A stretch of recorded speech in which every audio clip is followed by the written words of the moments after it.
He hugged him, smiled, and then, deadpan, told him to retire. Those 3 words landed like a mic drop on a rivalry that still smells like playoff battles and late-game heartache. I don't want you to play anymore. I want you to retire. Nice job. That tiny, theatrical moment after the whistle was the neatest little summary of the night. Josh Allen walked off Highmark Stadium having done what he always does when the lights are brightest: make plays that force the whole conversation to bend around him. He finished a near-perfect game, 23 of 26 for 273 yards, a touchdown pass, and 2 more scores on the ground, and the scoreboard read Bills 28, Chiefs 21. ESPN.com. But the story isn't only about the numbers. It's about the collision of history and heat. For the Bills, this was another regular season victory over a franchise that has been the measuring stick of the last decade. Buffalo has now beaten Kansas City 5 straight times in regular season meetings, a small, stubborn streak that matters when narratives start stacking up. For the Chiefs, the loss felt less like a single night and more like a dent in an otherwise familiar armor. NFL.com. Let's rewind to the plays that made the headline. Dalton Kincaid's opening drive touchdown, a route that sliced through coverage and set the tone, felt like a quiet promise. Buffalo was going to make Kansas City defend every inch. Allen's 47-yard strike to put the Bills in position, his late quarterback sneak, and the 2 goal line rushes, those moments were clinical, measured, and decisive. When your quarterback can both throw with surgical accuracy and finish with his legs, the math favors you. On Sunday, it favored Buffalo. CBS Sports. On the other sideline, Patrick Mahomes had one of the nights you don't often see from him. The Chiefs' offense, usually humming under his batons of improvisation and genius, stuttered. Mahomes finished with one of the lowest completion percentages of his career, was sacked multiple times, and when the clock started to bite, his final attempts at the end zone were repeatedly swatted away. 3 incompletions that ended the game, the last of which was batted down by Buffalo defenders to seal the win. That sequence felt like the inverse of the Spagnuolo mic drop. A brutal punctuation on a night when Buffalo's defense refused to blink. NFL.com, Tom. So why did this game feel big, even if it won't rewrite entire seasons? Because it's the kind of game that rearranges belief. The Bills' regular season dominance over the Chiefs now reads less like a quirk and more like proof of concept. Sean McDermott's defense can harass Mahomes. Josh Allen can answer with efficiency and power. And when both happen on the same night, the result is hard to deny. That's a dangerous combination for any opponent. NFL.com podcast, and yet the deeper tension hums in the background. Playoff history. The Bills have done this dance before. They can beat the Chiefs in November, but January tells a different story. Buffalo's regular season success hasn't translated into postseason breakthroughs against Kansas City. That paradox makes every win delicious and uneasy. Fans cheer, but they also look at the calendar and ask whether this is the season the narrative finally shifts in the playoffs. NFL.com, there's a human texture to all of it too. Picture Josh Allen after the final whistle, a grin, a tired exhale, teammates swarming, and across the field, a veteran defensive coach who's both exhausted and admiring enough to joke about retirement. That's respect in a soundbite. It's also a tiny measure of the psychological currency that Allen has accrued.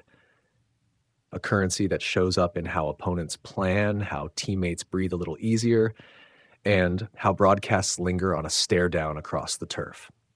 SI for Kansas City, this is a night for tape and temper. They'll spend Monday dissecting missed throws, pressure points, and coverage breakdowns. For Buffalo, it's a chance to sit in a locker room that's louder than usual, to savor a victory that says, we can hang with the model franchises, at least in the autumn. For neutral viewers, it's another chapter in a rivalry that has flipped the script in regular season, but still leaves the postseason seat reserved for the team that shows up in January. NFL.com hum. And then there's the comedy of the moment. A grizzled defensive coordinator leaning into a rival and saying something equal parts jokey and sincere. Sports are full of hyperbole, but sometimes that hyperbole is earned. Steve Spagnuolo's line was a salute, not a surrender. Admiration wrapped in the tired wariness of someone who's had to schematically chase Allen not once, but many times. In one quick exchange, the game moved from X's and O's to the stuff people remember. Rivalry heat, mutual respect, and the kind of little theater that makes sports feel human. So, what should stick with you after the highlights clear and the clips circulate? That a good game can be both tidy and messy. Tidy in the box score, messy in the emotions it pulls.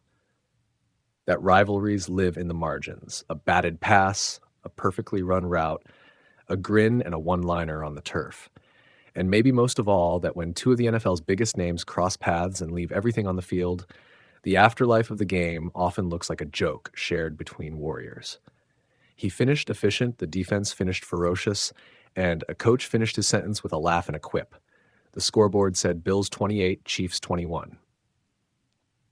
But the night ended with something truer: respect, earned and loud, echoing across the field. NFL.com. You ever finish a game and think, that was a statement? And not because of one ankle-breaking jukes or a 70-yard bomb, but because of the way everything clicked at once? Sunday night in Orchard Park felt like that. Josh Allen walked off the field with a grin and a stat line that read like a short manifesto: efficient, physical, and impossible to ignore. The Bills beat the Kansas City Chiefs 28-21.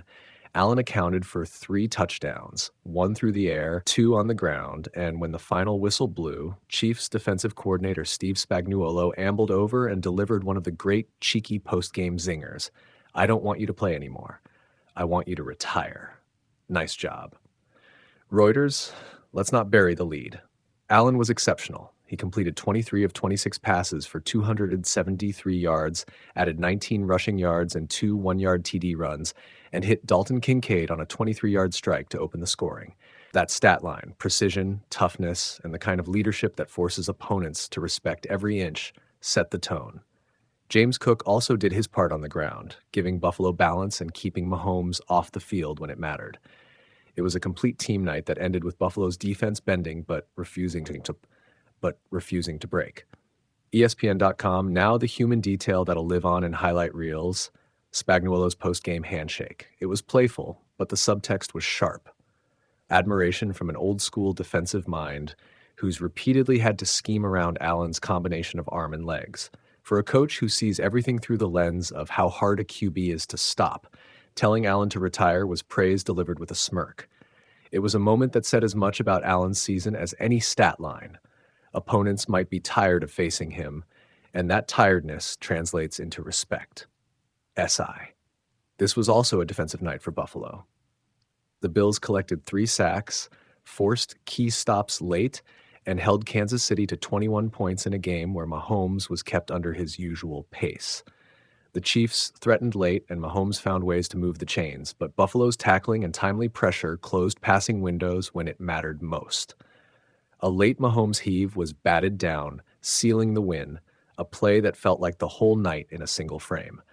Desperation, compression, and the Bills refusing to surrender. Reuters' context matters here.